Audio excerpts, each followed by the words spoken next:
I had heard the tales 1,000 times, although it felt more like 1,000,000, about how rich Jim Bishop was, his wealth worth well over $1 billion. And oh no man he trusted more than my own old Uncle Gus, who for 40 years off of Bishop's furs oft plucked every speck of dust, and rushed in the mornings before any dawn beams had even thought to rise, to drive Jim Bishop's sons to school on time each time arrived. And on the ride he'd quiz both boys on all their latest lists and lessons. To have a butler employed so skilled as this, Jim Bishop surely counts his blessings. And yes, the stress that springs from business could make any young man buckle, but Uncle Gus knew just which words to calm Jim's nerves or prod his chuckle. Every ruffle of Jim's shirt cuffs were pristinely cleaned and pressed, so when he stepped in any meeting, dignitaries left impressed. Excellent speeches Jim delivered, no facts and figures likely forgot, because Gus cured his coughs with syrup and served his coffee piping hot.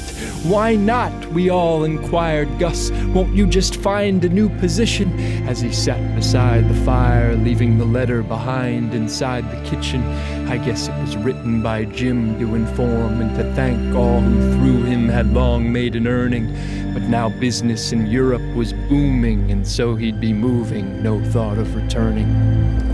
Burning with sadness, Gus's voice like the fire crackled out raspily, I'd rather retire than work for another after having inspired this savvy young lad to imagine his empire. 9 or so years later, only days before his death, I brought Gus to Harbor Theater to marvel at his favorite play, Macbeth. As we left the crowded lobby, through the mob we saw Jim's face. He was heavier than I remembered, but in good health, well-aged with grace. His gray-silver sideburns glistened along with the buttons of his coat. Although Gus no longer spoke, he mouthed Jim's name and strained his throat. Only then Jim seemed to notice, grin, then stride right towards us there, I swear.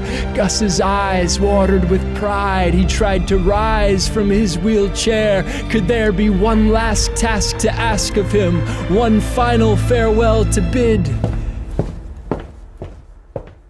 But Jim walked past as if he didn't know us. And perhaps he never ever did.